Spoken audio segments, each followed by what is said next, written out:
And welcome to the Marcus and Mike Show, guys. I am Mike. My man over here to the left is Marcus. Marcus, how you doing today, man? Hey, I'm doing pretty good. It's another day closer to the NFL football season, but we got to talk a little bit of NCAA football. Some Heisman odds are starting to surface alike a little bit here.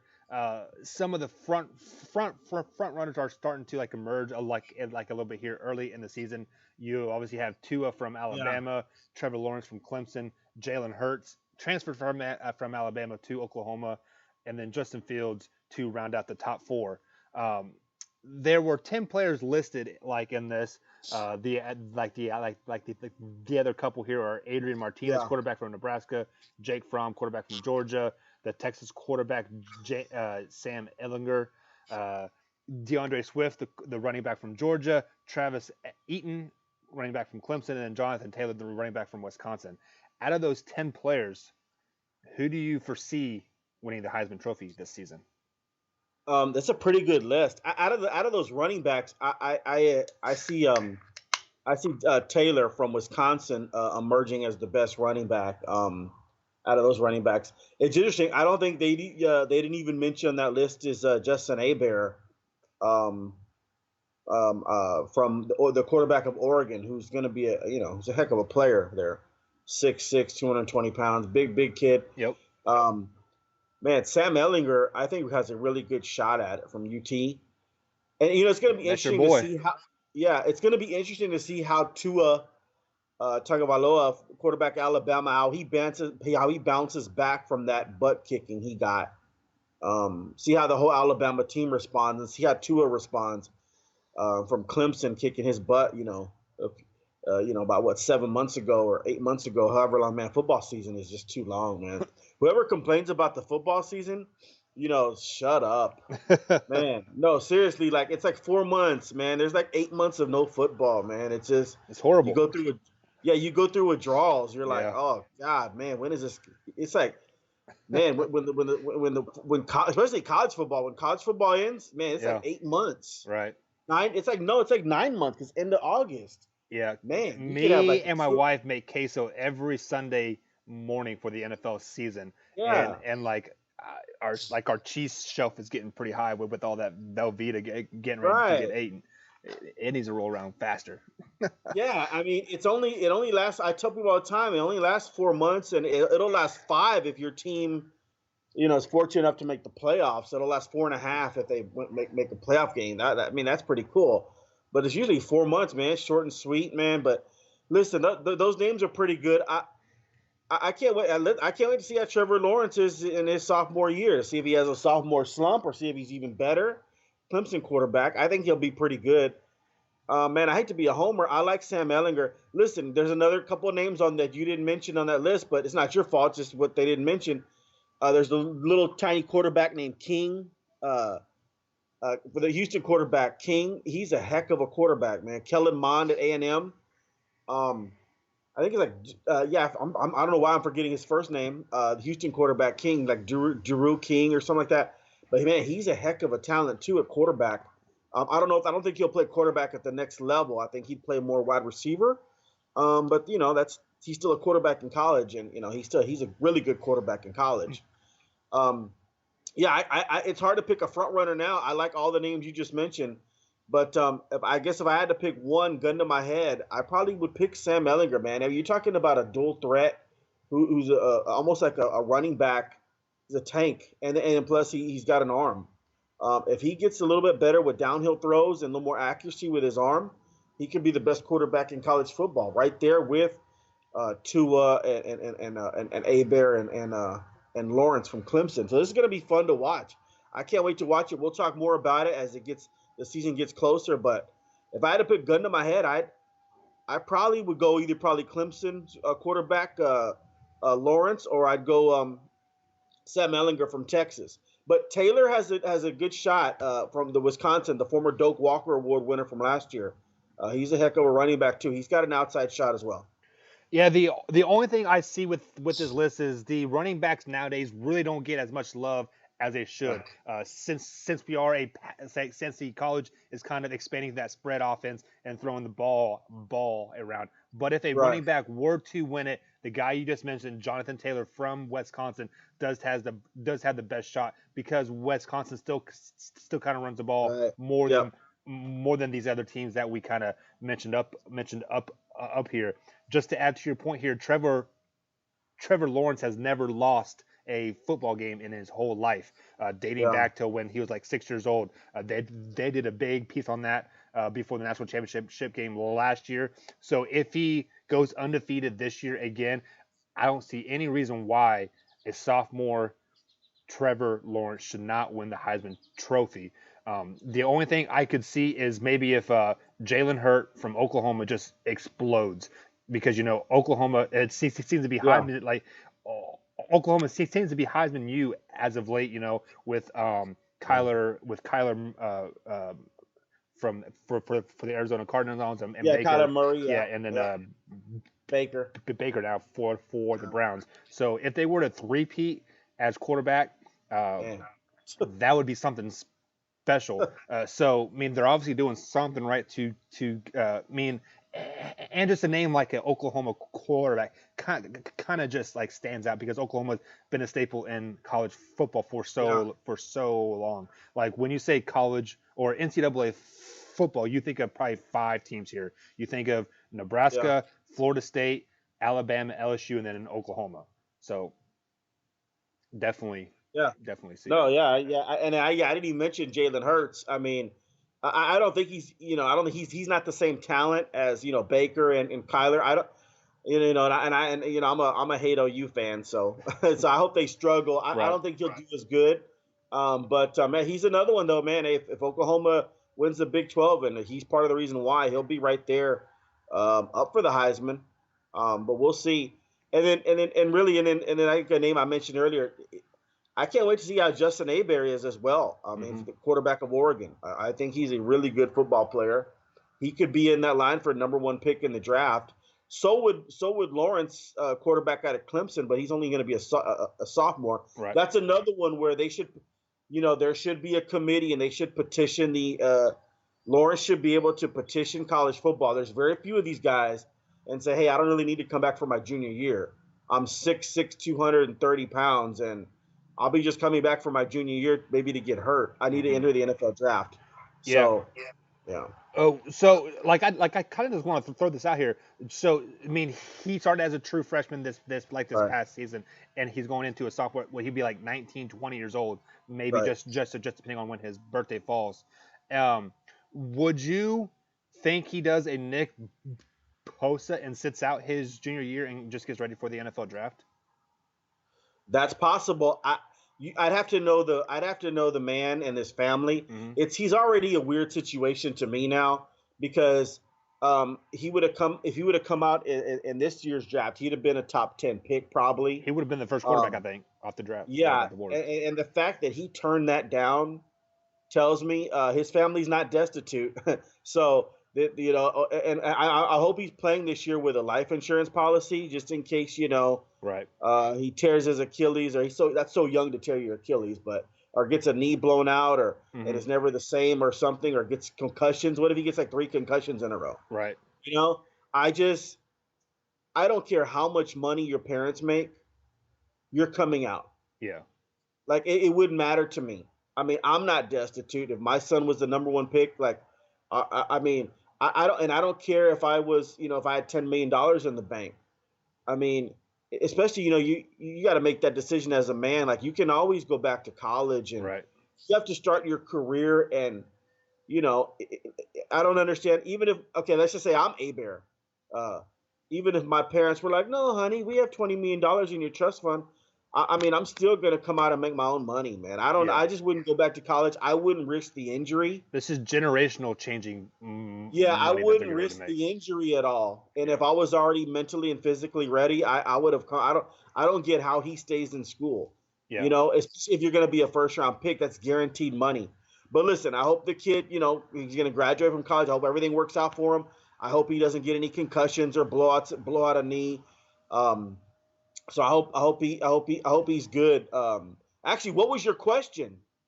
Well, like say he does well this year. Does he sit out the next season Oh to get yeah, ready for the yes. NFL draft. Okay, yeah, because I started going on a tangent about like I don't know why he's even there right now.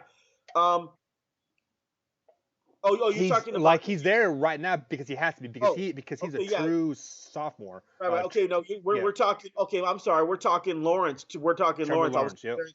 Yep. I was comparing the a Bear situation. Okay, um, man, no, I think that I think he's competitive. I think the kid will probably play just like a Bear's playing. Um, plus the rules help quarterbacks a little better. You can't really touch them. This isn't, the 70s or 80s or 90s where pretty much I'm going to try to take out Lawrence's head. You get There's you get one jealous guy though saying, "Hey, yeah, this guy's a first round pick. He has a choice to come back, and I'm working my tail off." yeah, yeah. I mean, jealousy and the male's pride takes over, and one shot to the head, he You can know what? never be the same. Actually, you're 100% right. That's actually going to be interesting to see what they do with that. Hmm. If he shows that maturity in his sophomore year, see, he's an exception to the rule. Yep. Not too many people are ready after their freshman and sophomore years to go to the NFL. Man, if his family and him decide to sit out, that would be very interesting. I don't think that Dabo Sweeney, the way his mentality is. I mean, he's all for players, but I don't think he would look at Dabo Sweeney in the eye and say, "Hey, man, I'm not playing anymore. I'm done." Yeah. But that's going to be really interesting. That's a great question. We'll see what happens after this year. But that just goes to show you that they need a situation where you can petition the NFL or petition NCAA or something that where you can come out after your sophomore year if this guy's ready to go. Or just make it just like what the NCAA basketball does, just like 1 year. If you feel like you're ready, you can enter the draft. I mean, but like you have to pass certain protocols, obviously. Yes. Me and you could talk days just like on this because I'm a strong believer. I'm 18 years old. I can drink. I can or like I can vote. I can smoke. But yet, if I'm a college athlete, I can't make any cash. But yet, my 18-year-old Yeah. my 18-year-old friend like over here is 50,000 feet up on or 50 feet up on a pole making Yeah. $80,000 a year. It's just I, crazy to me. It baffles my I mind. agree. I agree with you. The college football athletes, they're like Dan Lebitard says, they're unpaid mercenaries. I get it. They're laying their life on the line every week. But if I'm the NFL, I come back and I say, hey, I don't care. I'm my own entity. You want to drop out at 18 and go do something? Go play in the CFL. I don't want to mess up my product, and I don't want to evaluate a freshman. Yeah, I mean, but if don't. but if that freshman is a top 10 quarterback in the NFL, he will explode your brand for 20 plus years and Right, but but then he has the there's not opportunity enough. of There's yeah, not enough of them. right. There's not enough of them to change the rule. Yeah. Can we like right now name all the quarterbacks in NFL history they were ready to come after their freshman year? I can guarantee you, Tom Brady, Joe Montana. I don't care who you are, Roger Staubach. They would say, "Man, I wasn't ready. I would have got killed." I can't think of any off the top of my John head now. Elway. Yeah. I mean, so if you want to make the rule, maybe lower it 1 year after your sophomore year. Yeah, so 2 years removed from high school. 2 years. Yeah. That might make a little more sense. But even I bet if you ask the greats, I bet Brett Favre will tell you I wasn't nowhere near ready to go to the NFL after my sophomore year at Southern Mississippi. I'm not saying that these players are ready to go, but I'm saying make it an option. Make it so I have the opportunity at the age of 18 or like 19 years old to make life change and money. If I don't get drafted, awesome. I mean, like I go about my life. I do a CFL right or an indoor, but you just like I feel like you have to have an option. Like it's kind of like when you rent a car. I mean, right. I was 23 years old. I owned a house. I had a good job. I played per professional football for 2 years prior to that. But yeah, I flew into LA. I could not rent a freaking car because I was 25 years old. Like I've been on my own for 6 years, and yet I can't rent a car. That's stupid. And then also like I just want to avoid Ed Oliver situations. Yeah. Ed Oliver was ready to come out. These are very few. Ed Oliver was ready to come out and play in the NFL after his freshman year. He was definitely ready to come out and play in the NFL after his sophomore year. Then he basically had to hang around his junior season, and he got into the little tussle with the coach Major Applewhite, and he sat out games, and it was a mess his junior year. He was ready to play NFL football. Do you want to know how you fix this situation? Uh, Pay those college athletes. That's all I got to say.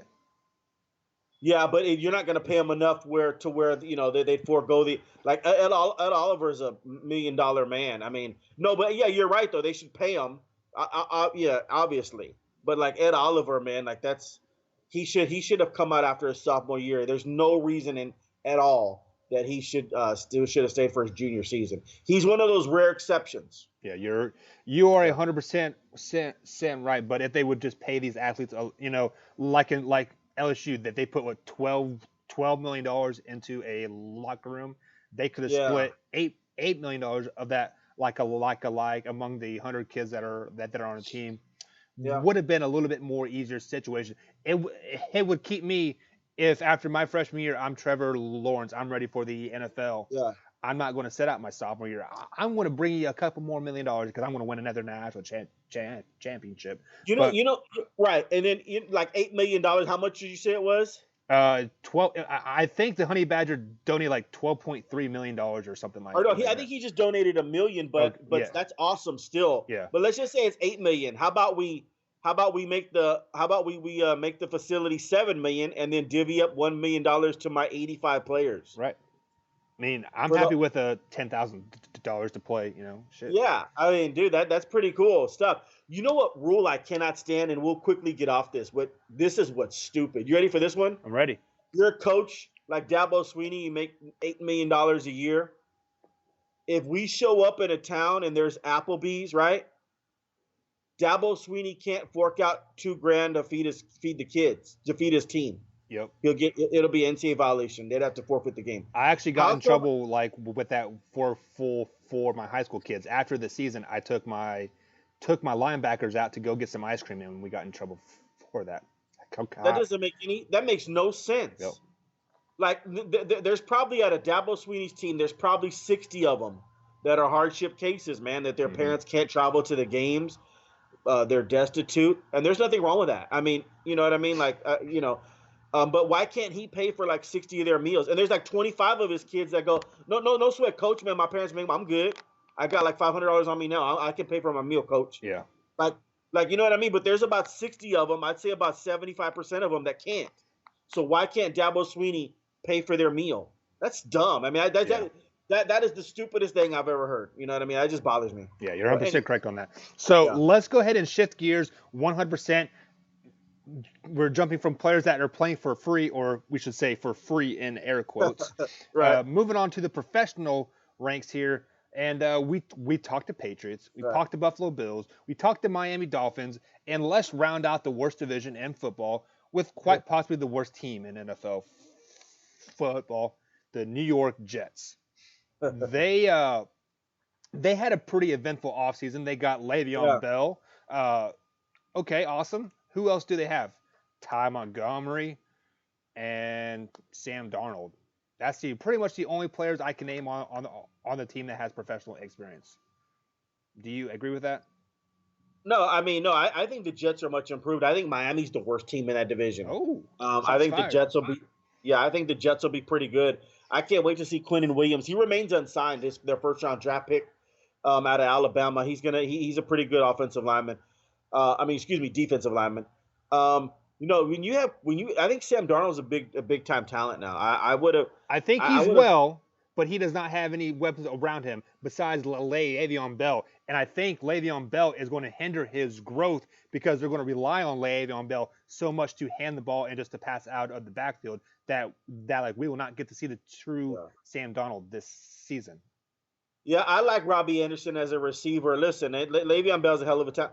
I think Miami is more bereft of talent than the Jets, but now that doesn't mean that the Jets aren't going anywhere now. You know what I mean? So it's still the worst division in football. What did they go last year? 3-13, or no, 4-10. 4-12. Yeah, 4-12. 4-12. Yeah, 4-12. Yeah, I mean they're pretty much gonna do the same thing. They might improve a game. I mean, but when you listen, at least they have some building block pieces there. Yes.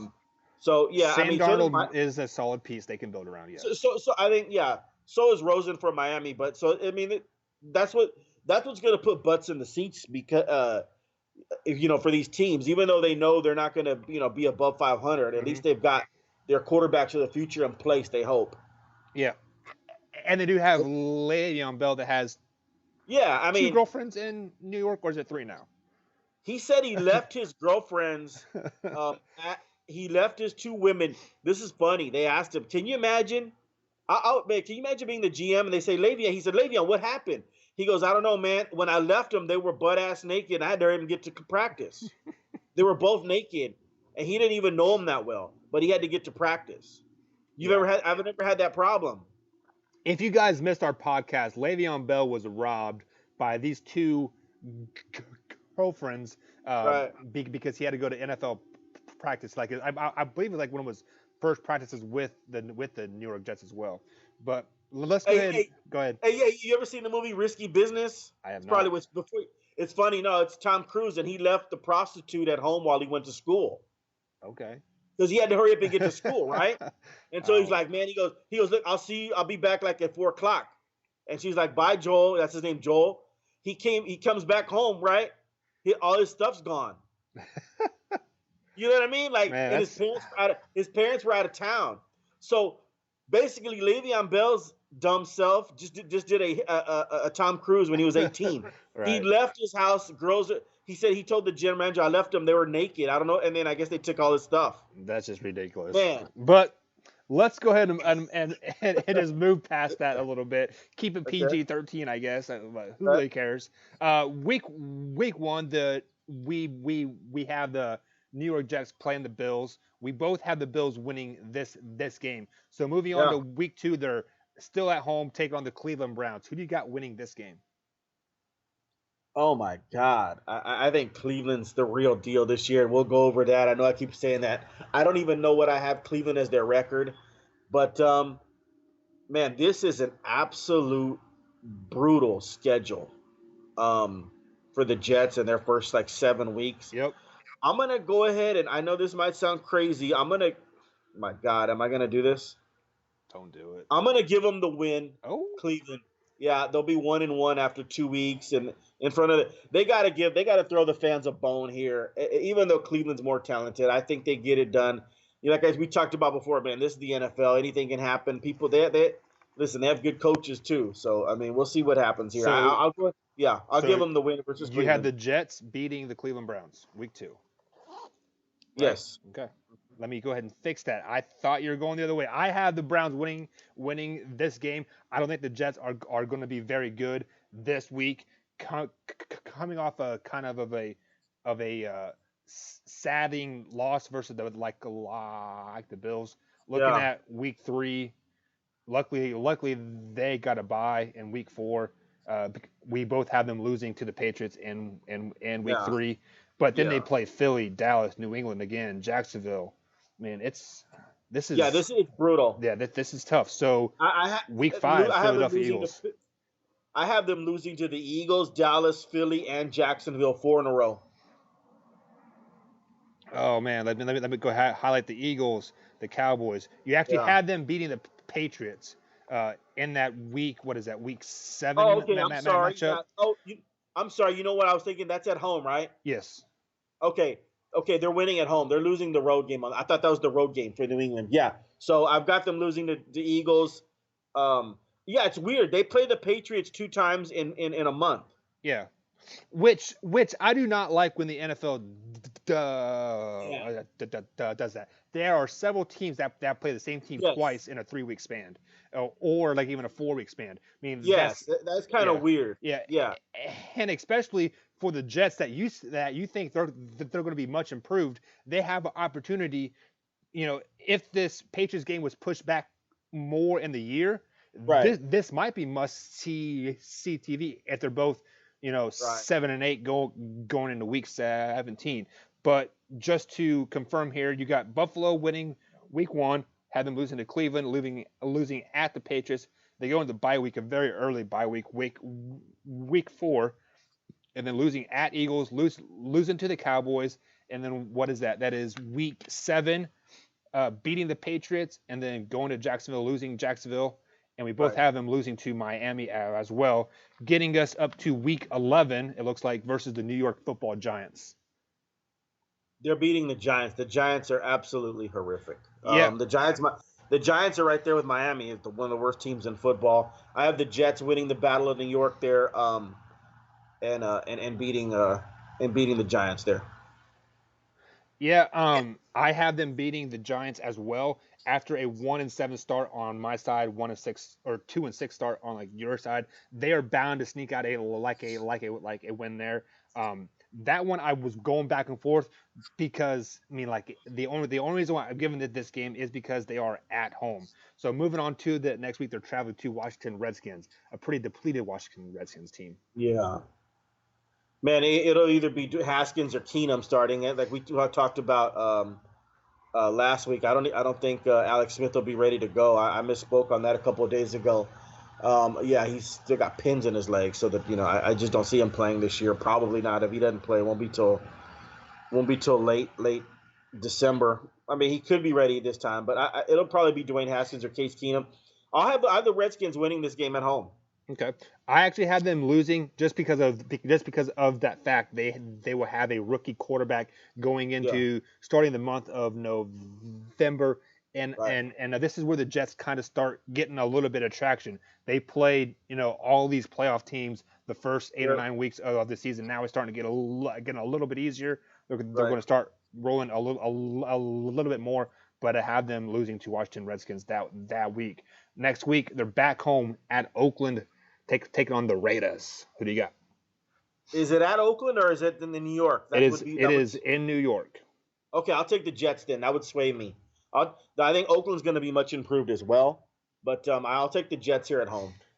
Okay, I'm going opposite you. I have them losing to the Oakland because I think Oakland might be battling for a final AFC playoff spot come to this That's point. possible. Last year I was really high on the Raiders and they disappointed me by being 3-13, and they got to bounce back. I mean, they're paying their coach $100 million. They got to be better than that. Next week they're traveling to Cincinnati. Who do you got in that one? I'll take the Bengals in that one. I don't think the Bengals will be that good this year either, but the Bengals will get this victory here. Yeah, I have the Bengals winning that one as well. Andy Dalton is just a little bit more experienced than Sam Darnold, and they got a wide receiver as AJ Green. I think he'll just carry that team. Next week you have Miami at home. Or sorry, we actually have them both winning that Miami game. Jets will win that game. Yeah. So then the next week we have them going to Baltimore. Baltimore will win that game. I have them beating Baltimore as well. Even though I'm not high on Lamar Jackson, I just think the Baltimore Ravens as a team is better than the Jets. Then they're back at home, take on the Pittsburgh Steelers. Man, this is going to be one of those games because I hate the Pittsburgh Steelers. Mm-hmm. So this is going to be one of those games where I'm just rooting like hell for the Jets. Their season's already done. What do they have? What do I have them at 5 wins already? Or 1, 2, 3, 4, 5. Yep.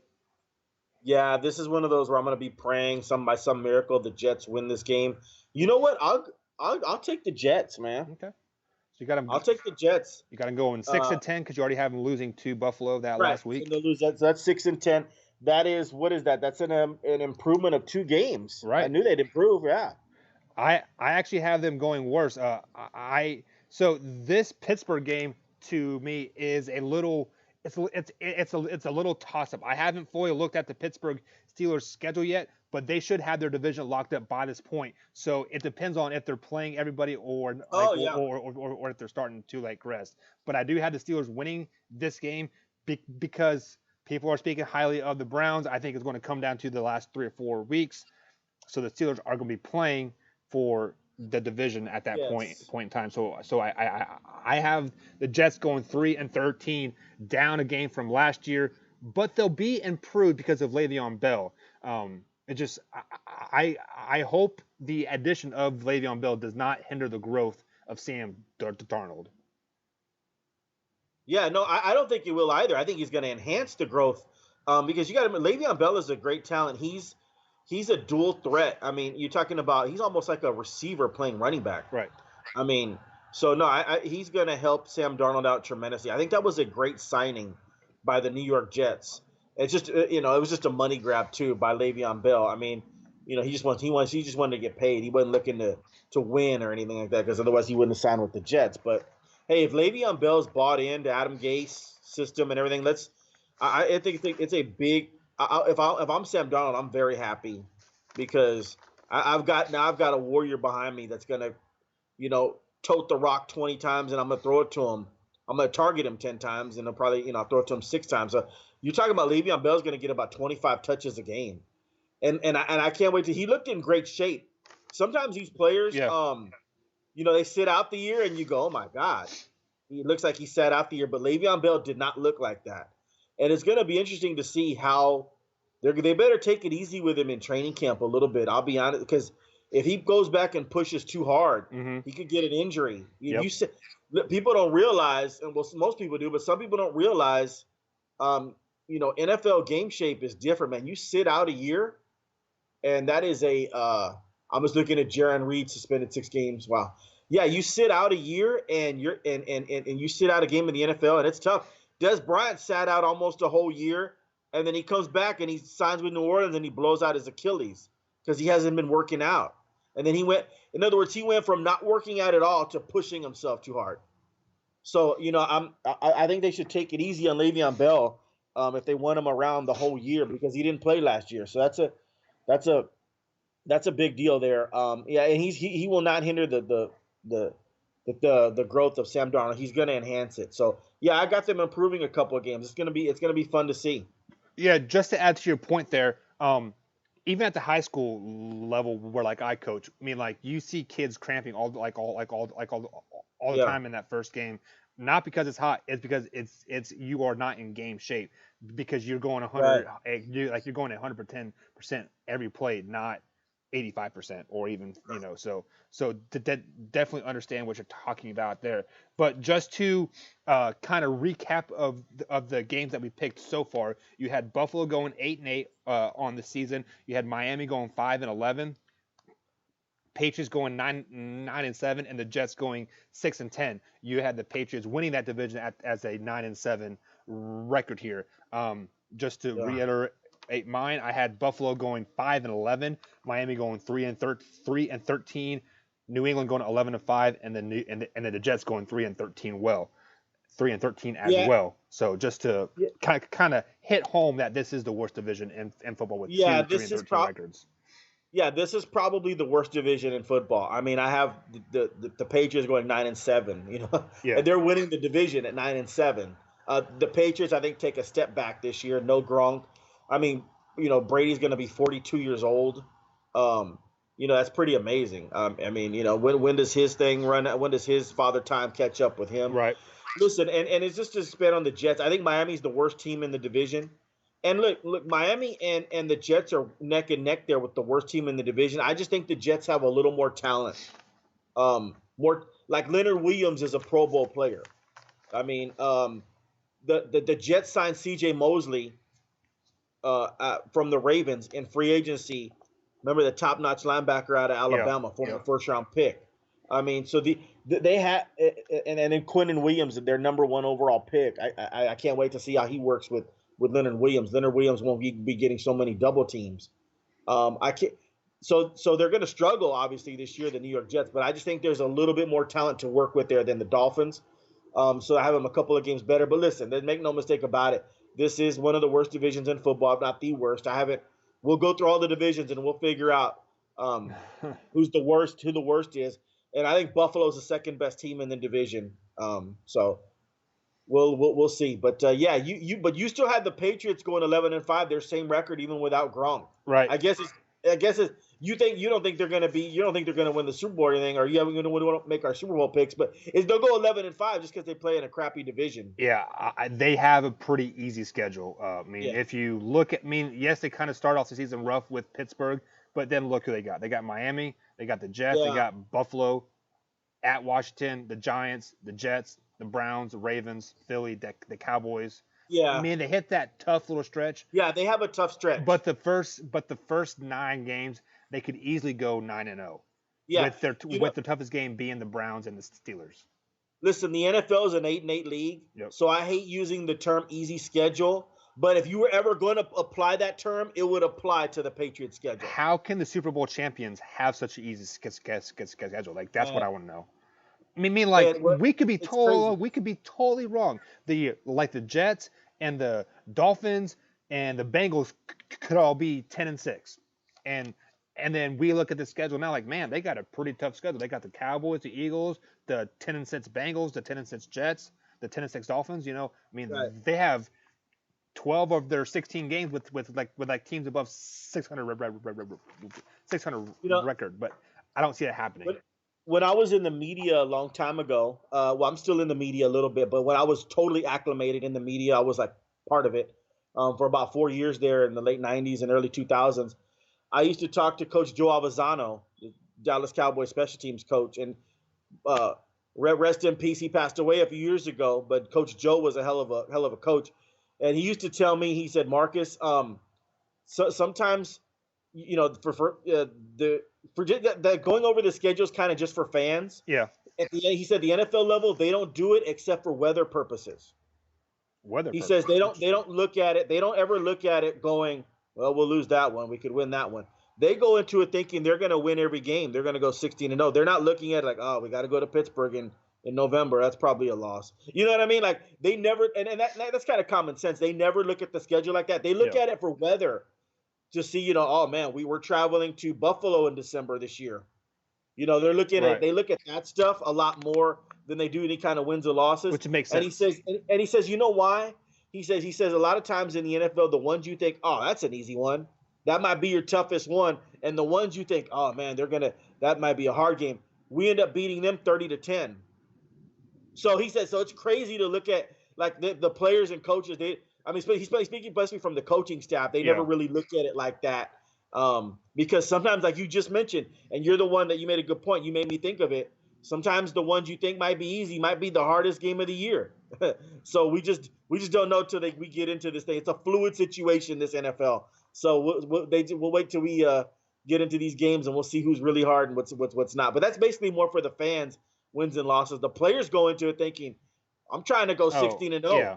I'm not trying to go 10-6. As a player, you walk into like, oh, we're going to lose to the Patriots, we're going to lose to the Chiefs. Like, you've already lost. So I think when I was in the media, I think they asked Michael Irvin one time. I think it was like 96 or 97, and it was Dallas's worst year of the 90s. And they asked him, hey, Mike, you think you can go 10-6 as y'all have lost? But he's like 10-6. Can you picture Michael Irvin? Yeah. He's like 10-6, man. I'm trying to win week 1. We're trying to win every game. Knock all that stuff off about 10-6. He's like, man, get away from me from that. Right. And then they ended up having their worst year. 97 was the worst year of their 90s run. And then they bounced back in 98 and won the division back-to-back years. But 97 was their worst year because they had trouble. They lost some people and it just wasn't the same. But yeah, Michael Irvin got upset at that. You know, you can't ask these players, hey Mike, what about 10-6? Right. You know, he'll start cussing you out. It makes and it makes 100% sense. So we're going to end the show right there to two guys, and join us tomorrow as we going to start to explore the most top heavy and the most bottom heavy the division out there. The NFC East. They got the Cowboys, the Eagles, the Giants, and the Redskins. So I think you can kind of put of who is the top heavy and who is the bottom heavy. But we got to start with America's team first. The Dallas Cowboys are tomorrow's guys. So join us tomorrow, same time, same location. We break down the 2019 Dallas Cowboys schedule. We out.